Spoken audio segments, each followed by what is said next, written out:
আসসালামু আলাইকুম। আপনারা কেমন আছেন? আশা করি আপনারা ভালো আছেন। আজকে যে আবারও একটা বাজাজ পালসার বাইক 150 সিসি নিয়ে বসলাম। গাড়িটার প্রথমত ক্লাচ প্লেট গেছে। আর গাড়িটার ক্লাচ প্লেট যাওয়ার মূলত কারণ হলো চালকের কারণেই ক্লাচ প্লেট গেছে।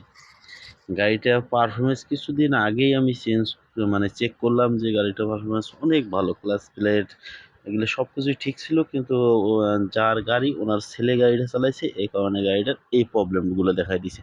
তো আসলে ক্লাচ প্লেটে কি কি জিনিস থাকে, কি কি জিনিস পাল্টা লাগে, কি কি জিনিস ক্ষয় যায়, এগুলো নিয়ে আজকের ভিডিওটা করতেছি।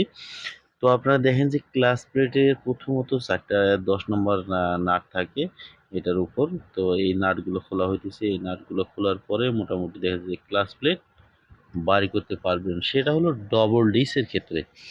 তো আমি নাট খোলার পর দেখা যাচ্ছে ডিসগুলো থেকে ইয়েগুলো বাড়ি করে দেওয়ার মোবিলের অবস্থা দেখেন আপনি, যে মোবিলতে এত পরিমাণ গাদ হয়ে গেছে যেটা আর বলার বাইরে, মানে বলা বাহুল্য।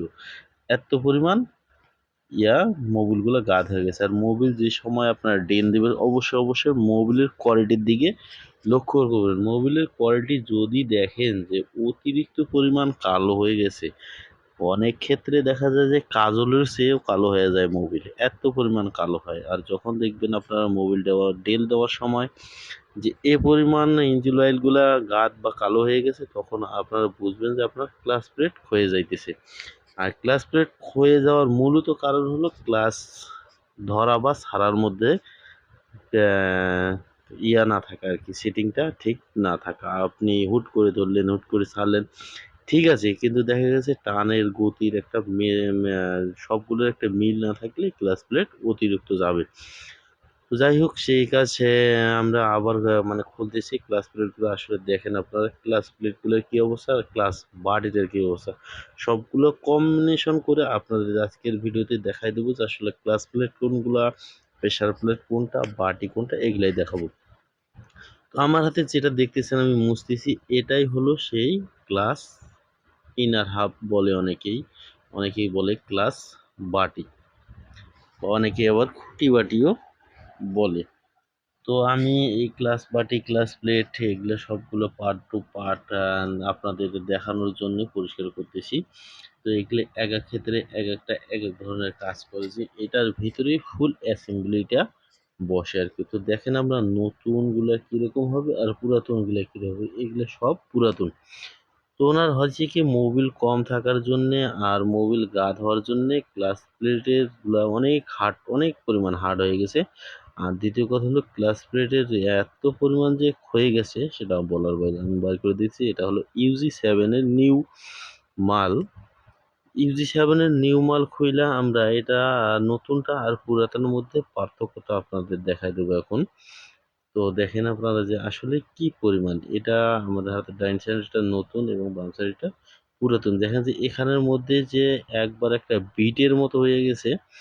আর মনে করবেন যে এখানে মাথার চুল পরিমাণও যদি দাগ পড়ে, তাহলে আপনার ক্লাচ প্লেট টিকবে না। কিন্তু এই ভাইয়ের দেখেন যে আসলে এত পরিমাণ পড়ে গেছে যেটা বলার বাইরে। আর এটা পড়ার মেন কারণ হলো ওনার ছেলে উল্টা পাল্টা করে চালাইছে গাড়িটা।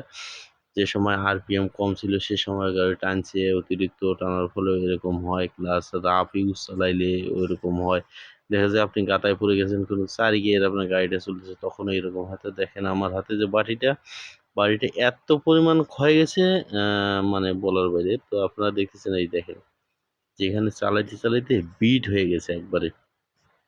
আর নতুনটা দেখেন যে একবারে ফ্রেশ, একবারে ফিনিশিং, কত সুন্দর স্মুথলি। তো যাই হোক, যারা ক্লাচ প্লেট পাল্টাবেন, এটা হলো ক্লাচ প্লেট, দেখেন যে কি পরিমাণ হার্ড হয়ে গেছে। আর নতুনটা দেখেন যে আসলে এটা কত পরিমাণ সলভ। তো আমরা নতুন করে নতুন বাটি, নতুন ক্লাচ প্লেট নতুন করে সিটিং করে দিলাম।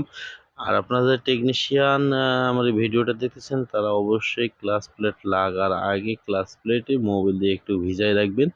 তাহলে হবে কি, মোবিল যদি একটু দেরিতে ওঠে তাহলে আর ওই প্রবলেমগুলো হবে না। আসসালামু আলাইকুম, আমি মিজানুর রহমান। আমার এই ভিডিওগুলো দেখবেন এবং লাইক করবেন আপনারা, যদি আপনাদের মন চায়। আর ভালো না লাগলে লাইক করার দরকার নেই। আসসালামু আলাইকুম।